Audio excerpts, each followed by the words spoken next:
오늘은 치유하신 하나님 61번째 함께 은혜를 나누고자 합니다. 하나님의 큰 은혜가 있기를 바랍니다. 자, 사무엘 1장에 관해서 우리 수요일 날 우리가 한번 상고해 보았습니다. 그 내용은 그래서 수요일 날 설교를 참조해 주시기 바랍니다. 한나는 에브라임 산지 라마 다임 소빔에 사는 에브라임 사람 엘가나의 아내였습니다. 그런데 사무엘이 성전에서 섬길 수 있는 것을 보면 레위 사람만 섬길 수 있거든요.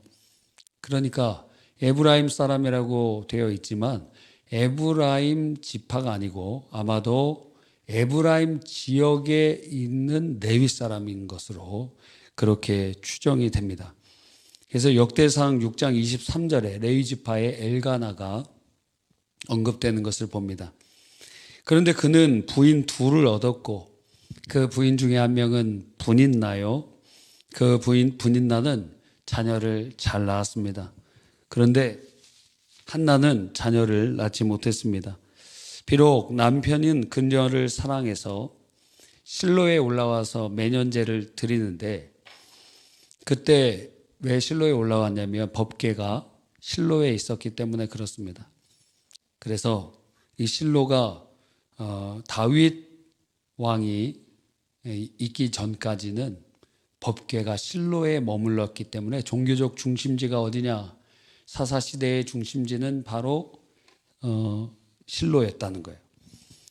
그 실로에 올라가서 하나님 앞에 제사를 드리고 그 남은 제물의 분깃을 한나에게 갑절을 주었다 그랬어요. 보통 모든 제사들이 여러 가지가 있지만 우리가 성경대학에서 배웠죠. 레위기에 보면 이제 번제가 나오는데 번제는 올라라고 하는데 완전히 살라서 하나님께 드리는 것이고 기쁨의 향기가 됩니다. 두 번째는 소제인데 소제는 민하라 그래서 하나님 앞에 곡물 제사를 드리는 것입니다. 그래서 하나님 앞에 드리는 그런 것이고 그 다음에 속죄제, 속건제, 화목제 이렇게 있습니다. 근데 이 번제는 남는 게 하나도 없어요. 소제는 밀가루에다가 고운 밀가루에다가 유향을 올려놓고 그 하나님 앞에 일부 바치고 나머지는 이제 제사장 몫이 되거나 그렇게 됩니다. 속죄제도 어떻게 해요? 일부 하나님 앞에 드리고 남은 것을 제사장이 먹습니다. 그래서 죄를 해치우는 그런 역할을 감당해요. 속죄제도 남아있는 부분들은 제사장의 몫으로 속건제도 마찬가지입니다. 그런데 화목제라는 것은 달라요. 화목제. 그렇죠? 화목제는 뭡니까? 화목하게 하는 제사가 아닙니다. 하나님과 우리 사이를 화목하기 위해서는 죄 문제가 해결이 돼야 되기 때문에 반드시 속죄제를 드려야 돼요. 화목제는 무엇이냐? 세 가지의 목적을 가지고 드려지는 거예요. 첫째는 바로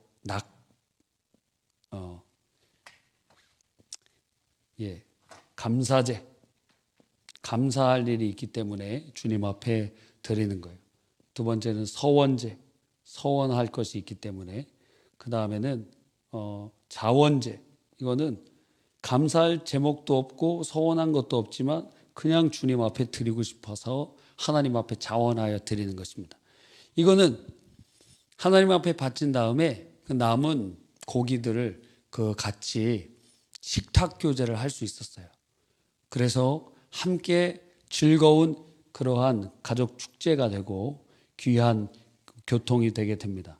그래서 이 화목제, 그러니까 만약에 이 하나님 앞에 제물을 드리고 나서 엘가나가 한나에게 두 몫을 주었다고 하면은 이것은 아마 화목제인 것으로 우리가 볼 수 있는 것입니다. 그런데 그걸 보니까 분인나는 자기는 한 몫을 받고 자기 아들들도 한 몫을 받는데 한나는 두 몫을 받습니다. 어떻게 돼요? 열받죠. 아니 도대체 한나는 왜 저렇게 사랑을 받는가? 그럼 공격을 하고 싶겠죠. 어떻게 공격을 했습니까? 바로 너는 자녀가 없잖아 하면서 막 공격을 하고 심령을 상하게 하고 격분시켰다 말하고 있습니다. 한나에게 자식 없음으로 말미암아 남편은 그를 사랑하였지만 그러나 남편 사랑으로 채워지지 않는 그 마음의 깊은 애통과 슬픔의 자리에 있었습니다.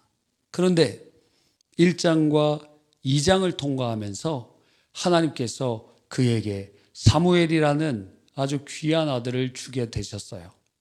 어떤 과정을 통했죠? 바로 지금부터 언급할 그 과정을 통과했습니다. 첫 번째는 그녀는 그 애통의 마음으로 우울함에 자기를 매몰시키지 않았습니다. 우울함에 많은 사람들이 그 우울증에 걸리고 특별히 코로나 시대 때 여성분들, 20대의 여성분들이 굉장히 많이 이 우울증에 걸리는 그러한 경험들이 있었다는 거예요. 우울증이 마음의 증상도 있지만 몸에도 막 증상이 나타나고 여러 가지 그런 일들이 일어난다고 합니다. 근데 그녀는 자기 자신을 자책하거나 혹은 그 마음의 우울함 속에 매몰될 수 있었지만 그는 그렇게 하지 않고 10절에 보니까 마음이 괴로워서 여호와께 기도하고 통곡했다 그랬어요. 이것이 바로 치유의 시작이요 기적의 시작이었습니다. 하나님께서는 우리에게 질병의 치유를 주시기 위하여 기적을 주시기 위하여 기도하게 하시는 것입니다. 에스겔 36장 37절에 주 여호와께서 이같이 말씀하셨느니라. 그래도 이스라엘 족속이 이같이 자기들에게 이루어 주기를 내게 구하여야 할지니라. 주님께서 우리의 필요 다 모르실까요? 다 알고 계세요. 그럼에도 불구하고 주님께서는 우리가 주님께 간구하기를 원하고 계시는 것입니다. 하나님께서 한나의 기도의 제목을 알고 계셨으나 그가 기도하기를 원하셨어요. 하나님과의 관계가 회복이 되고 하나님의 마음을 깨닫고 하나님과의 모든 것들이 회복되는 것. 그래서 2장에 한나가 사무엘을 주신 하나님께 찬송을 부르는데 하나님의 마음이 그 안에 깃들어 있음을 발견하게 되는 것입니다. 이사야서 65장 1절로 2절 세번역 성경에는 이렇게 기록되어 있습니다. 나는 내 백성의 기도에 응답할 준비가 되어 있었지만 내 백성은 아직도 내게 요청하지 않았다. 누구든지 나를 찾으면 언제든지 만나려고 준비하고 있었지만 아무도 나를 찾지 않았다.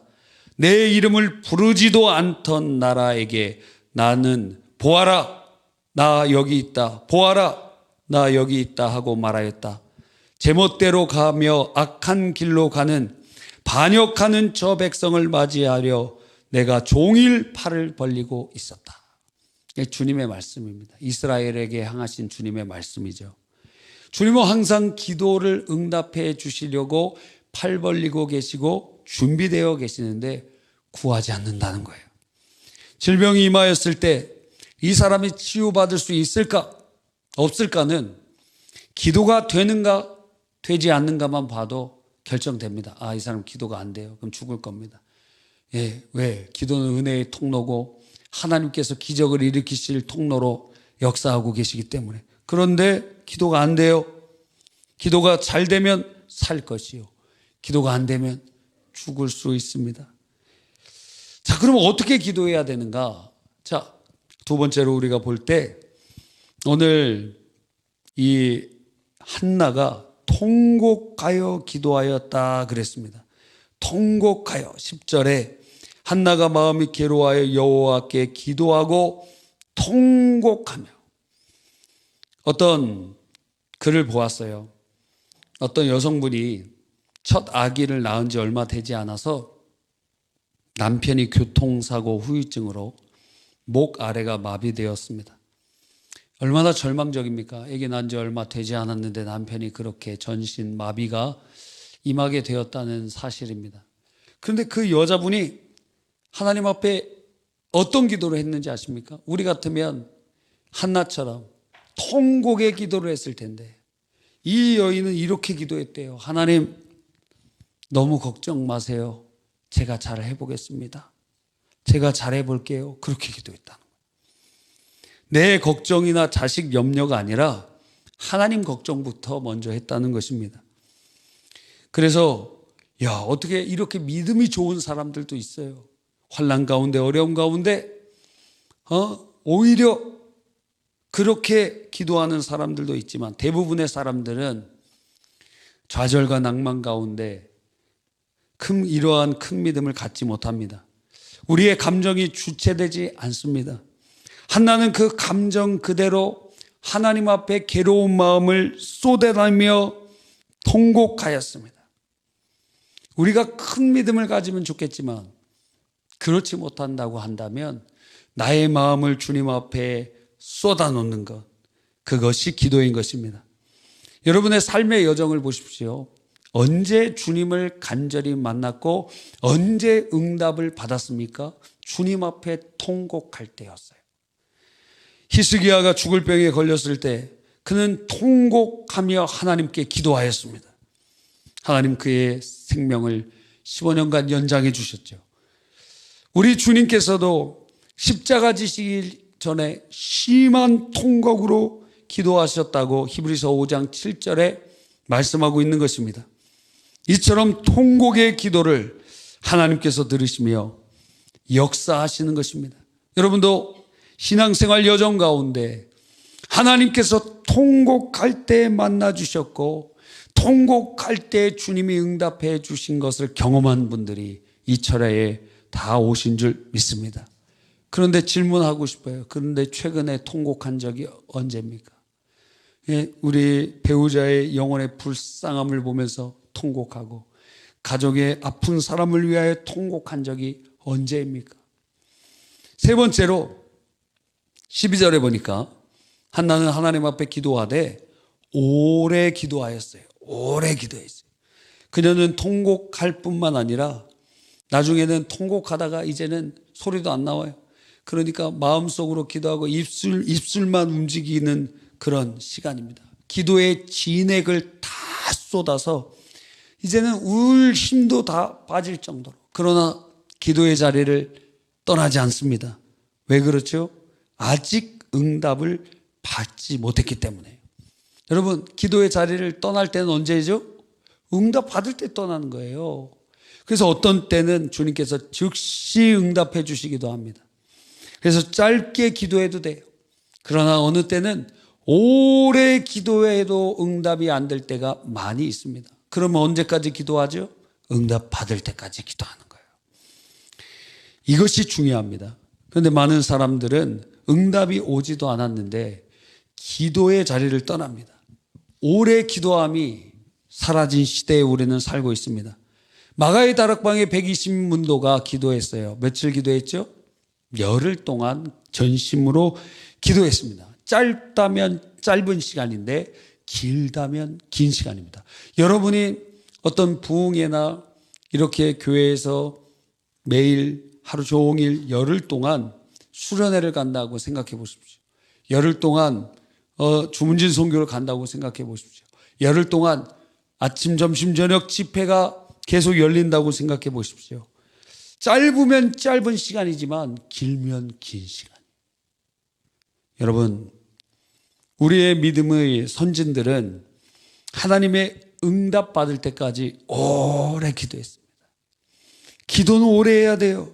물론 중언부언하면 안 되지만 중언부언 기도에 여러 가지 의미가 있어요. 똑같은 말 반복하고 또 그 갈멜산에서 엘리야를 대항하여서 바알 선지자들이 막 큰 소리로 바알이여 바알이여 막 부르면서 주문 외우듯이 하는 것, 그것도 중언부언 기도입니다. 또 중언부언 기도 중에 대표적인 두 가지가 있는데, 하나는 여러분이 전혀 그 마음의 의미를 담지 않고 전능하신 하나님 살아계셔서 역사하시고, 근데 그게 의미가 담기면 그것은 하나님 받으시는 기대. 그런데 의미가 담기지 않고 그냥 관용적인 표현이에요. 그건 중언부언하는 기도입니다. 하나님께서 그런 관용어가 필요가 없으세요. 여러분이 경험하고 여러분이 체험하고 여러분이 지금 실제로 느끼고 있다면 해도 돼. 근데 그게 아니고 그냥 수식어로 그렇게 하면 안 됩니다. 대표적인 중언부언인 기도로 전락하고 있는 것이 주기도문이에요. 아니, 주기도문을 하는데 주기도문을 생각하면서 의미를 상고하면서 하나님 앞에 기도해야 될 거 아니에요. 그런데 마치 예배의 끝에 세레모니인 것처럼 하늘에 계신 우리 아버지 이름이 거룩히 여김을 받으시오며 나라 임하옵시며 세레모니처럼 아무런 생각도 없이 외우는 거예요. 그게 무슨 소용입니까 도대체? 그게 중언부언하는 기도예요. 중언부언 기도가 여러 팩트가 있지만 신자들에게 중언부언하는 기도를 살펴보면 이런 기도가 될 수 있다라는 것입니다.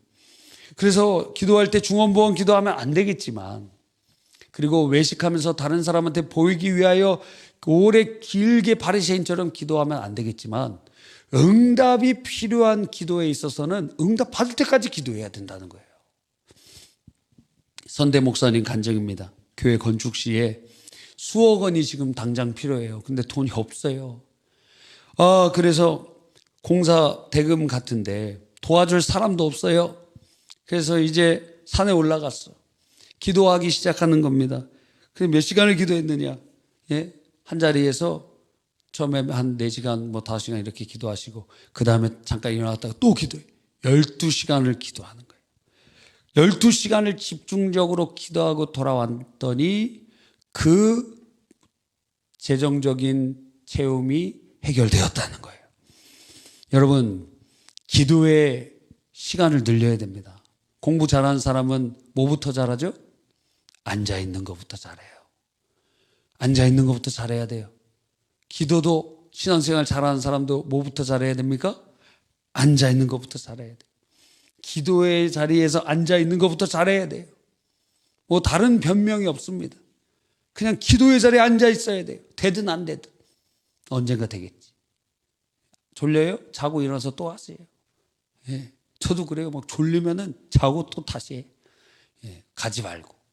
근데 졸린 사람은 오늘은 기도가 안 되는 날인가 보다 하고 가더라고.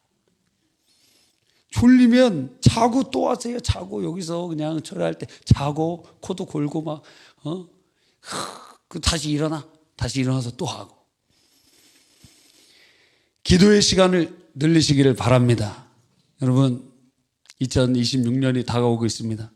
2025년보다 1분이라도 2026년이 더 늘어나고, 모든 성도들 기본적으로 하루에 1시간은 기도하고 그래야 되지 않겠습니까? 네, 그러시길 바랍니다. 네 번째로 한나가 어떤 기도했죠? 서원 기도했어요. 서원 기도. 사무엘상 1장 11절에 보니까 한나가 서원하여 이르되 만군의 여호와여, 만일 주의 여종의 고통을 돌보시고 나를 기억하사 주의 여종을 잊지 아니하시고 주의 여종에게 아들을 주시고, 딸을 달라고 안 했어요. 지금 같으면 딸을 주시면 이렇게 기도했을 텐데, 아들을 주시면. 여기 아들만 있는 분들 계시죠?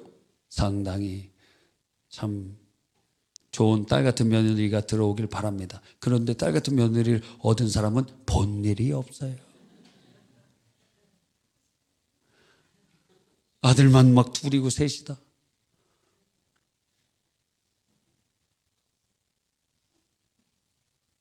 세소식반에 있는 어떤 애를 그냥 딸이라고 생각하고 그렇게 잘해 주시기를 바랍니다.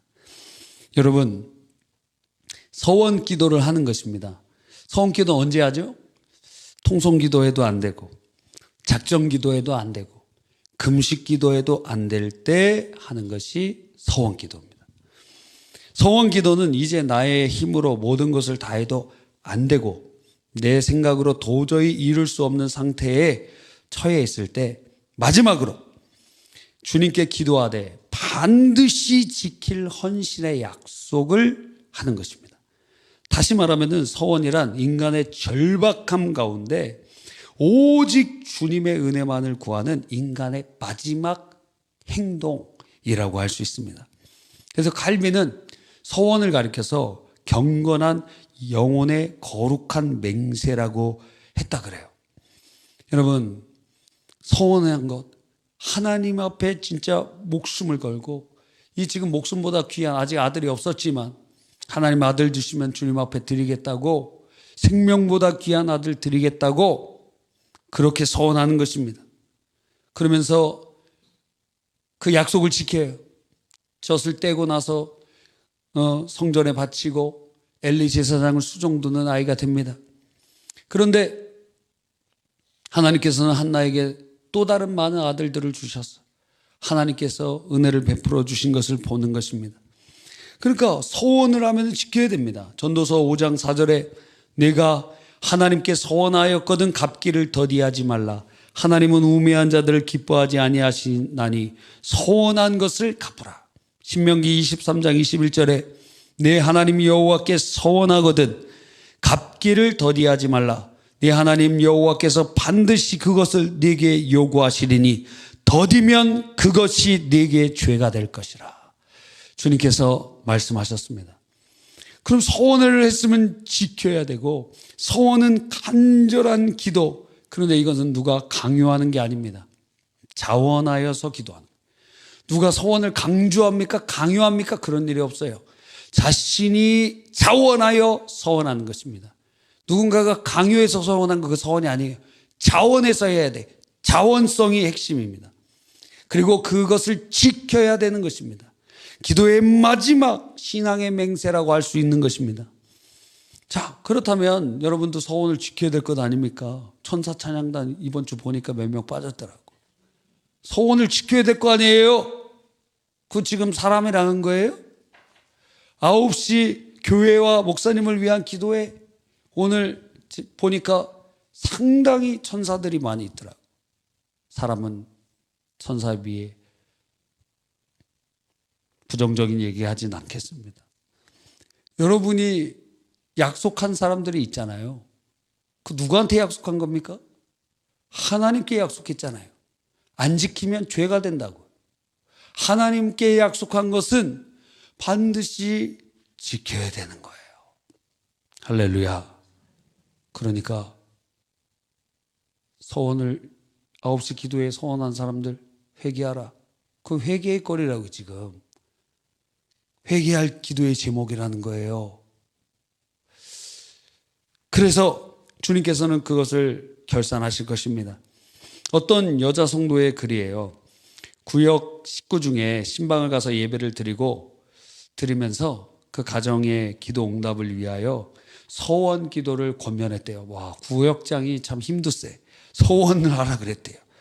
그리고 기간은 하나님께 맡겨두라는 말씀을 전했습니다. 그래서 무슨 서원 기도를 하냐면, 당신 낮 예배만 드리는데 그 교회는 오후 예배였나 봐요. 오후 예배 드리기로 한번 서원하라. 그리고 하나님을 붙잡아라.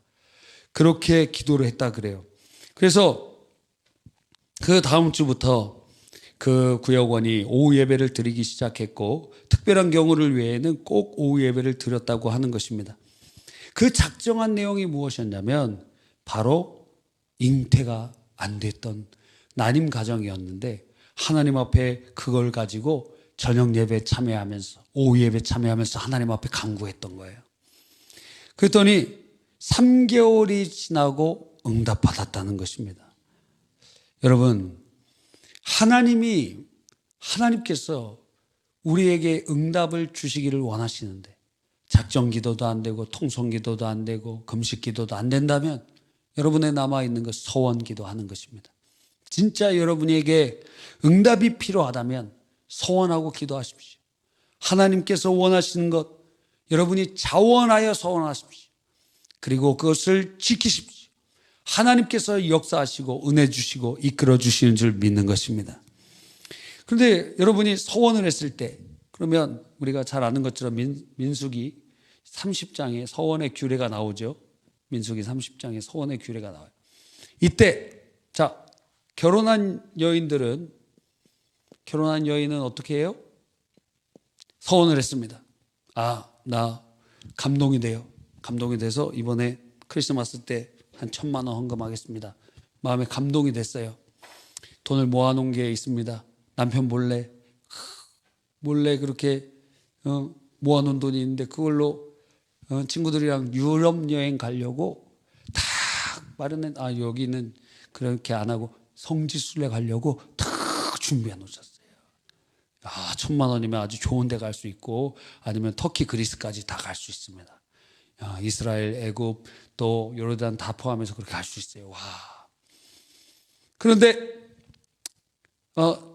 하나님께서 그것을 원하시는 것 같은 마음이 들어서 하나님, 제가 이 1,000만 원을 헌금하겠습니다 하고 서원을 했습니다.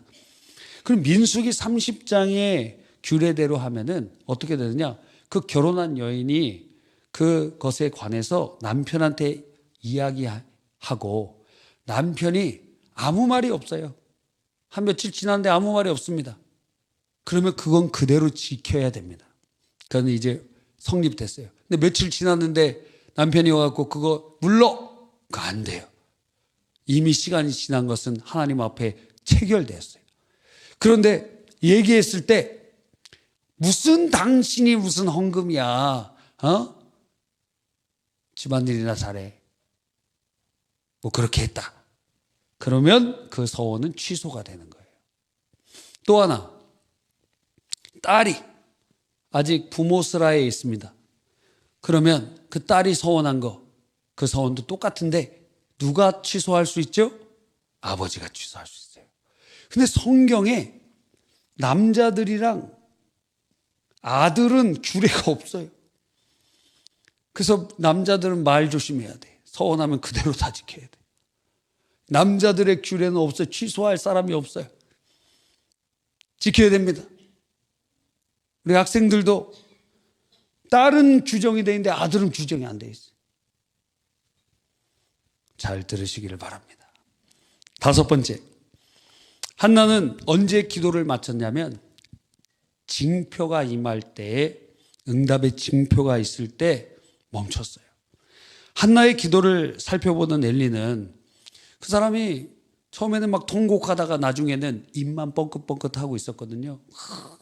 마음속으로 기도하고 입을 이 진액이 다 빠져갖고 이제 소리도 못 치는 그러한 상태에 있는 거예요. 그냥 털썩 주님만 바라보고 있습니다.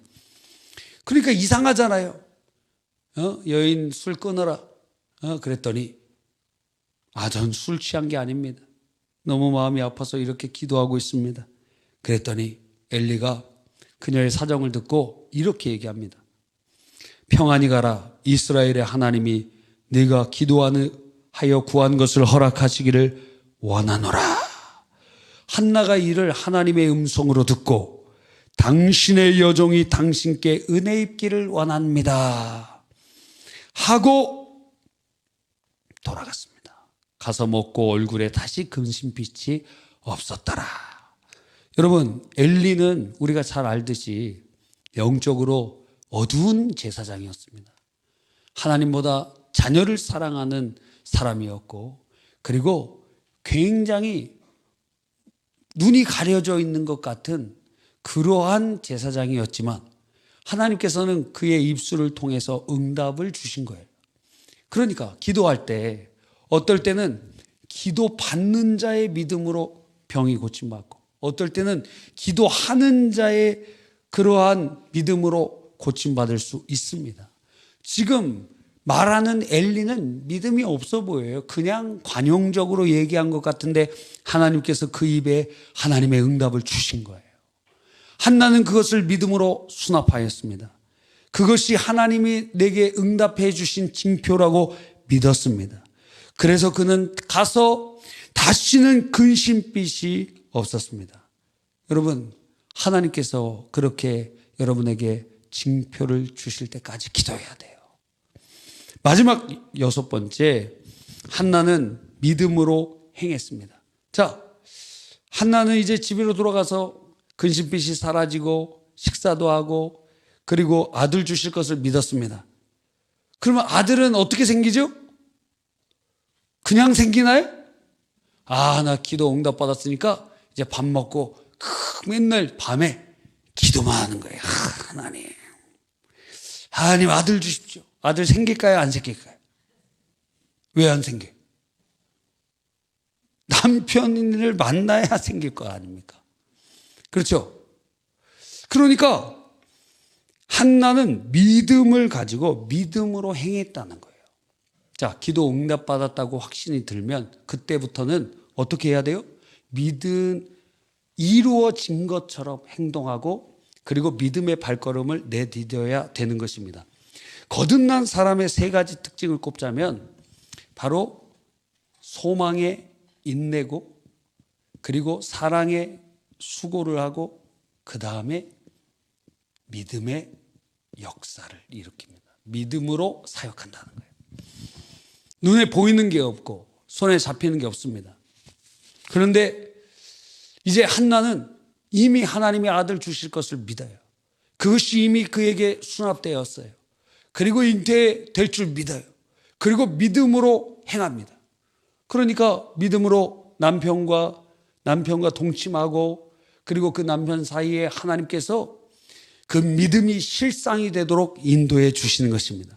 그래서 믿음은 무엇입니까? 믿음은 바라는 것들의 실상이요 보이지 않는 것의 증거라고 말씀하고 있는 것입니다. 눈에 보이는 게 없습니다. 손에 잡히는 게 없고 귀에 들리는 게 없고 현재 상황이 전혀 좋아져 있는 게 없습니다. 그런데 하나님이 이미 주신 것처럼 이미 한나에게 아들이 있는 것처럼 그는 그렇게 믿음의 발걸음을 내딛고 있는 것입니다. 여러분, 우리의 삶에 어떤 모습이 있습니까? 우리의 삶에 어떠한 역사가 있습니까? 믿음의 역사가 있어야 되는 거예요. 하나님의 말씀을, 그래서 마가복음에 보면 너희가 기도하고 간구한 것은 받은 줄로 믿으라 그랬어요. 아니, 기도를 하는데 많은 사람이, 어떤 사람은 앞에 이렇게 오셔서 기도를 받습니다. 그러면 나은 줄로 믿고 아멘 해야 될 것 아닙니까? 그런데 기도 끝나고 나서 여기가 계속 아픈데 어떻게 일주일을 또 보내나 그러고 있어요. 아니, 하나님 앞에 기도하면 받은 줄로 믿으라 이거예요. 믿음이라는 것을 우리에게 주셨잖아요. 그것을 사용하라는 것입니다. 믿음으로 바라보라는 것입니다. 믿음으로 발걸음을 내디디라는 것입니다. 믿음으로 걸어가라는 것입니다. 하나님을 믿고 기도하면서 응답 받았다면, 하나님의 응답을 받았다면 이미 그것은 시간 속에서 어느 때 이루어지는 것의 차이지 이미 이루어진 것과 마찬가지이기 때문에 그런 것입니다. 질병의 치유도 마찬가지죠. 치유라는 응답을 여러분이 받았어요. 그런데 이 응답이 아직 내 육체는 연약해. 그럼 어떻게 해야 됩니까? 치유된 응답을 가지고 믿음으로 나았다고 선포하고 믿음으로 나은 사람처럼 행동하고 믿음으로 신앙의 발걸음을 내딛어야 된다는 거예요. 이 믿음의 역사는 거듭난 사람의 특징이요. 이 믿음의 역사는 진짜 응답받는 사람에게 필연적으로 따라오는 행동이라는 것입니다. 그러니까 믿음이 안 생겨요. 아직 응답 못 받은 거예요. 믿음 안 생겨요. 믿음의 발걸음이 안 내딛어져요. 더 기도해야 할 때예요. 더 기도해야 될 때예요. 더 주님 앞에 무릎 꿇어야 될 때예요. 여러분, 결론입니다. 하나는 불임을 통해 큰 고통 가운데 자포자기한 것이 아니라 하나님께 기도를 드렸습니다. 그런데 그 기도는 보통 기도가 아니었어요. 한나는 응답받을 때까지 어떤 기도를 했지요? 통곡하는 기도했습니다. 응답받을 때까지 오래 기도했습니다. 응답받기 위하여 서원했습니다. 징표를 받을 때까지 기도했습니다. 그리고 기도 후에 징표까지 받은 다음에는 어때요? 믿음으로 행했습니다. 그리하였더니 하나님께서 사무엘 곧 이스라엘의 위대한 사사를 주셨고 그를 통하여 하나님의 영광을 드러내며 이스라엘을 구원하시는 역사를 이루어 가시는 것입니다. 여러분도 질병 가운데 지금 있습니까? 여러분의 가족이 지금 질병 가운데 있습니까? 그러면 통곡해야 됩니다. 눈물이 안 나오면 안 고쳐질 줄 아십시오. 그런데 눈물이 나오고 통곡이 터진다. 그 기도가 상달되고 있다고 믿으시기 바랍니다. 오래 기도가 된다. 그 자리에 오래 머물면서 함께 기도가 된다. 하나님이 지금 듣고 계십니다. 서원 기도. 여러분, 그래서 많은 사람들이 하나님 이 병 고쳐주시면 제가 주의를 하겠습니다. 그래서 주님의 그 사역의 일꾼으로 쓰임받은 사람 많습니다.